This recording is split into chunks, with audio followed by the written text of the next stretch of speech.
Hello, welcome to Gemstone Tarot in the middle of an itchy nose and a storm. Weekend reading 21st, 22nd of October. Yes! Swing! And Mercury on the 22nd goes into Scorpio. Well then. Game on, we're introducing, well we are, yeah, I suppose. We're introducing Scorpio season, which is on the 23rd, I do believe. I love Scorpio season.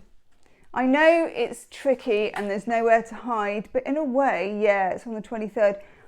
I kind of like that. I think like being a Pisces, and let me know, your own star sign and what you think in the comments. If I had the opportunity to hide all year, I would. I'd take it. So I kind of see why Scorpio, rises up and goes, ha-ha, you're mine for a month, We're going to take that bucket and sink it to the bottom of the well.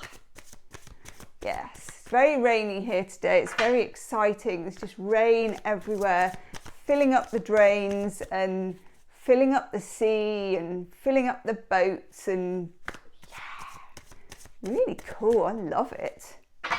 I was doing a video the other day that I can't remember, and I was just saying, isn't it weird how people who are sitting in nice dry houses are like, I love this rain, it's amazing. And you're like, yeah, because you're sitting in a really nice dry house.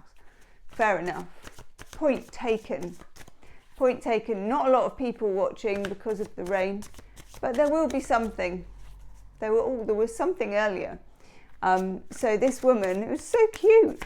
She had this kind of box, like, when you were little and you wanted to make like a cart, what do they call it? A go-kart. So you'd have all sorts of, like your dad's wooden boxes, and you'd make these death trap lethal weapon kind of, putting the wheels on and trying to go down a hill in front of God knows what. It was one of those, but much better done. And this mum had done it for her little kid who's about 3, and he was just sat in there with his rain hat on, like smiling away and eating an apple, and she was pulling him around the village. Oh, it was so sweet. Reminded me of the boy. I know. Reminded me of the boy when he was little. And then I found a little photo of the boy on my phone when he was little. Oh my God. Don't ever do that when your child leaves for university. Don't ever just find yourself browsing on your phone for their picture of when they were like 3, because you're like, yeah. So there's been a bit of that too. But hey, what can you do? Ooh, the lights have gone on in the big posh house. What's happening? They may emerge with their full raincoat. They've got one of these raincoats. It's like a full tent. I'm very jealous. It's weird, isn't it? The coincidental things that you like. Like, I do like stationery. But I'm also quite into really good raincoats. I know, you wouldn't think it. But I do like a decent waterproof. Let me know your thoughts in the comment section. It's got to be fit for purpose. Well, that's weird. Okay, weekend. What do we need to know? Oof, hoof and woof. Maybe that house is so posh that just lights come on with a timer. It's like, is it pre-evening? Is it the gloaming? I'll switch on for you, sire. Can you imagine that? I bet loads of people actually have that. And I'm like, wouldn't it be amazing if you had this? And you're like, yes, Gemma, we already have it. Okay. The cards are upon us. We've got 3 8s. That's interesting. Well, I looked at the bottom, so we're going to have it, as the actress said to the bishop. We've got the 5 of Cups in the reverse. So as we know, this is Psyche and Eros. That is the tip of his wing, just going off behind that column as she rushes after him. We've got the conjugal couch. We've got 1 cup remaining, 4 cups down. It's a difficult card. It's a card, it's good in the reverse though, so we like that. It can be getting over some kind of emotional hump or something like that. this is a very interesting reading. I don't have my down looking camera, or I'd really want to show you it. Let's just take the eights and think about which one's missing. So we've got the Eight of Pentacles, which is Sun in Virgo. We're working away. We're doing the slog, we're the daily grind, you know, it's also taking pride and being productive and all of those good things. And we like that. Grapes are growing on the vine, so there's success. You know, it's plentiful, you're getting somewhere. And then we have the Eight of Wands, communication, the lovely dolphins. Love those dolphins. Communication, it's Mercury in Sagittarius, which is, if you think about Sagittarius being ruled by Jupiter, and a bit happy-go-lucky and fun and open and free and philosophical. And then you think about Mercury, which is communication and talking, all that kind of stuff. This is nice and easy, and it opens up, and it means you can have decent conversations with people. And maybe if you've been waiting to have one decent conversation with a person, that's possible too. Okay, so we like that too.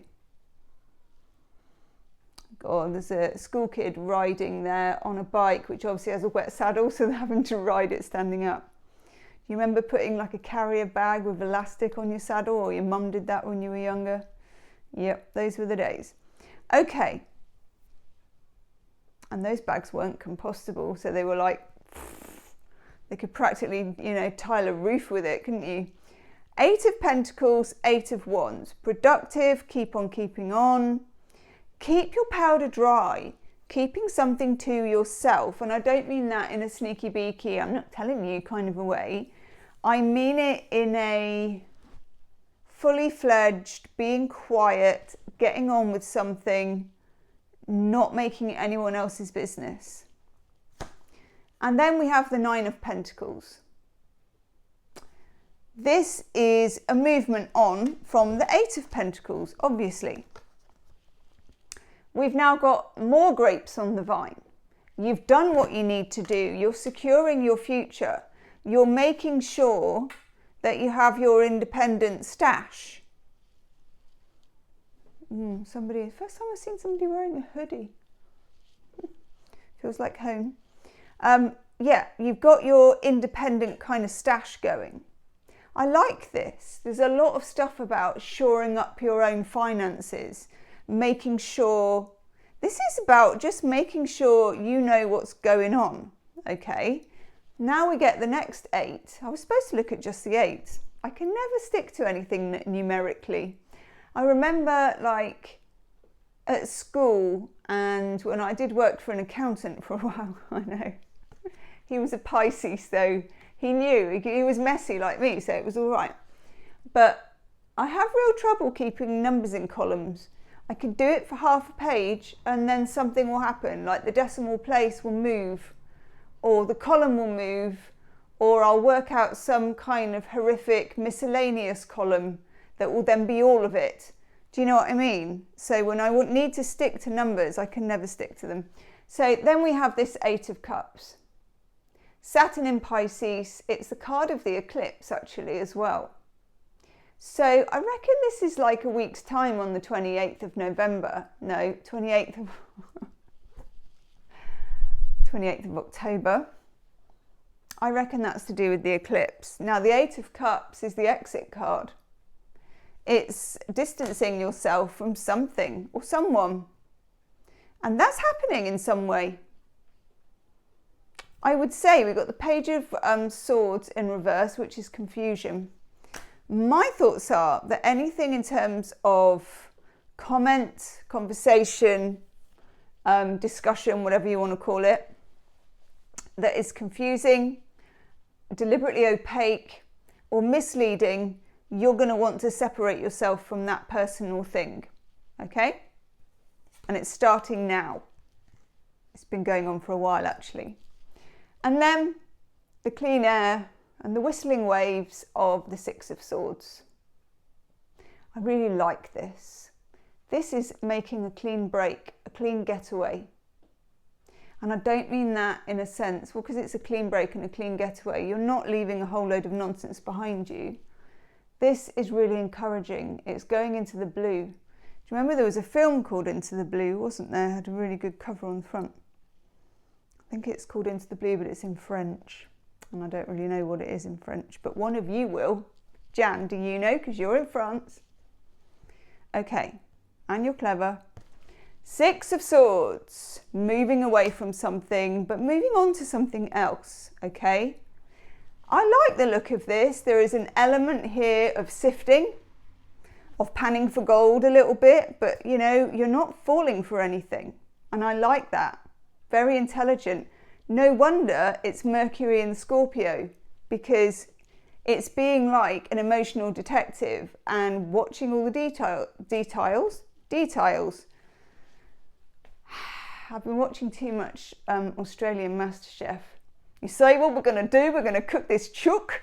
And I'm like, yes, cook the chook. Cook the chook. I love Aussie MasterChef. Does anybody else watch it? Am I the only one? I've just watched series 15, which is like, it's about 4 million episodes long. And I have my breakfast while I watch it. And I love it. I love you Aussies. Are all Aussies like this, or are they just chosen? Because like, you're funny. The people who are on my channel, who are Australian, have a sense of humour that I can see in the comments as being very Australian. And the very few Australians I've ever met, like I lived in Cornwall for a bit when I was a teenager and did a summer there, met quite a few Australian like lifeguards and people. And they had it too. They had this sense of humour where there's a nickname for everything. And everything gets shortened, and chicken is chook and all this kind of stuff. So when I see it on MasterChef, I'm like, oh, this is so much better than our English MasterChef, where everybody's so stiff, you know, and the judges are stiff and everyone's just a bit, well, it's not very good. And the judges are like, no, it's not really, is it? You know, and you go through this kind of mire. And then you watch the Australian one, they're like, oh, I'm doing it for my kids, you know, and you think, yeah, do it for your kids. And all the judges are kind of whooping and praising, and, you know, they've all got names like Declan. I'm like, yeah, go for it, Declan. So, yeah, anyway, there you go. That explains why I do a little Australian slip now and again. That's my story, and I'm sticking to it. But please, pipe up and let me know if I am the only one who is watching Aussie MasterChef. And have a good weekend, and let me know what you're doing, and I'll see you soon. Namaste.